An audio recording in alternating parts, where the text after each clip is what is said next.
What's up, everybody? Dave Bartosiak here. And as promised, got another chart of the day. Today, I'm talking about United Healthcare, ticker UNH. And oh my, how the mighty have fallen. Like a tale of two stocks, really. Let's go back. I mean, look, I'm zooming. I am zooming out, my friends.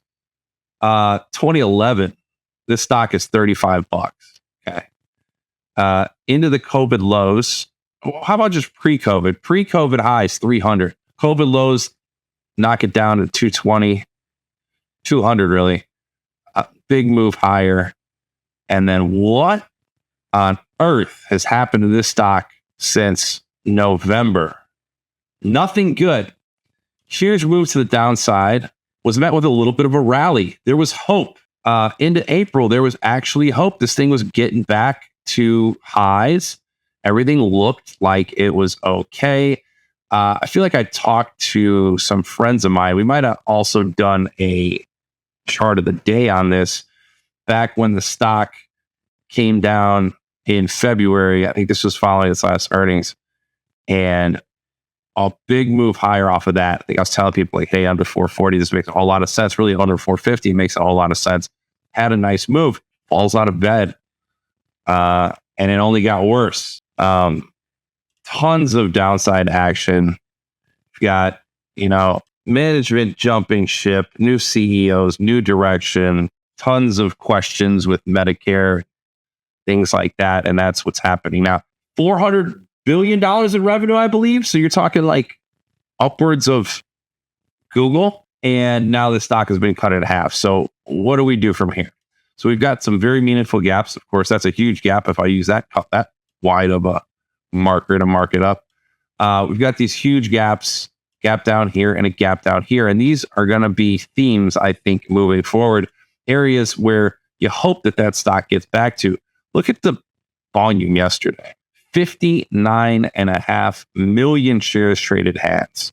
The last time that stock traded that many, never. Even these crazy lows back here, half that, 27 million.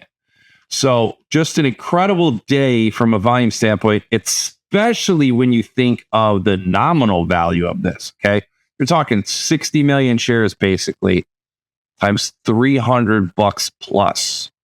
An eye-watering amount of money there that's traded hands. But what's also been eye-watering is the streak of L's. This is look at these red candles, red candle. You get a couple days of green, red. 1 day of green, red. I mean, and this latest streak, 1, 2, 3, 4, 5, 6.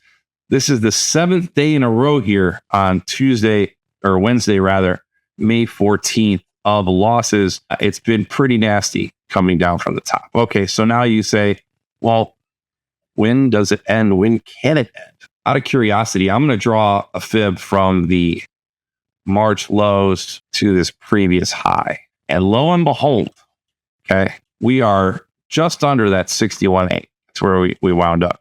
Now, when you see this, something coming to a fib level along with a huge volume spike, even if it goes below it, tells me there is a chance that it takes back on up. So I'd be looking at intraday charts on this to see within yesterday's range, what are we looking at?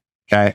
That'll give you a really short-term idea of where this thing might launch from, if it's going to launch. If it continues to break down, you got to look further. You got to look 263, the next fib spot. And then, is it going to retrace the whole move?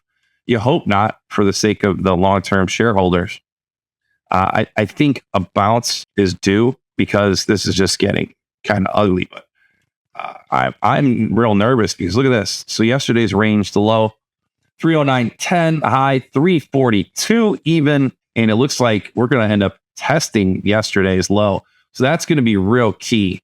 What happens at yesterday's low? Now, again, by the time this video comes out, we'll probably know what happened with that low or not. But I guess go ahead and share in the comments what did happen with that low. Now, should it finally break out or find some support here, maybe tomorrow, the next day, you definitely got to believe that it's going to fill that gap. Even though it's close to that fib, I think it's got to, gaps get filled over the course of the next few days if the thing can turn around. Again, and if it can't turn around, further downside. But seeing this big candle here tells me that there had to be an exhaustion of sellers. It's got to be somebody out there willing to buy this thing down here. You have an RSI that's well oversold. You can see this kind of tick back up. I guess the scenario, this tick back up gives you a buy signal as this comes in to fill in this gap. Things look a little bit better, at least. You can sort of gauge the trajectory of what that 50-day moving average is going to do based on where the price has been. So at least a little bit of a move back to the 50-day would be nice to see. The question is then, what happens at the 50-day? It's a lot of downward pressure for it. 200-day, forget about it.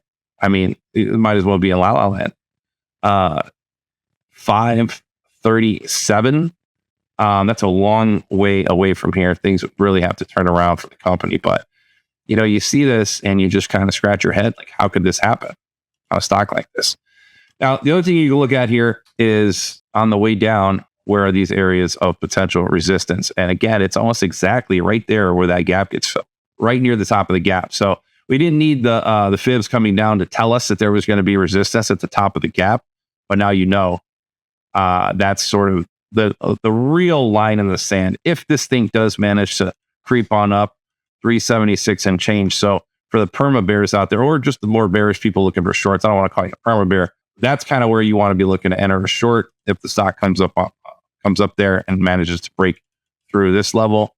I think sort of an easier money trade would be, and we talk about this a lot, wait till the stock just peeks its head into this gap and try to go long for the gap. You can put your stops just below the gap with a target there at the top of it.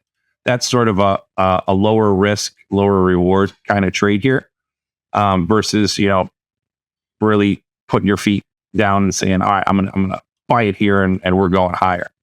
You can do that, but you just have to put your stops just below yesterday's low. And with the stock down here at 314, that's really not that far. That way, if you get burned and it goes lower, you don't really care too much, but your upside potential is huge, right? Even if you just looked at this 376 area, you're talking $60 from where you are now, and you could probably set a stop. I mean, you could do 305 if you want to be a little bit safer, though. You go on the other side of 300. Let's say you're at 295. That's a 9. Even at 295, that's $20 to the downside, $60 to the upside, 3-to-1 risk versus reward. Pretty decent stuff in the intermediate term if you're looking to catch a little bit of a bounce.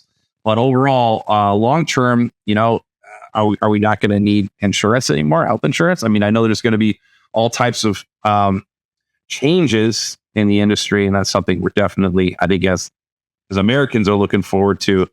But as a stockholder, I wouldn't like it so much.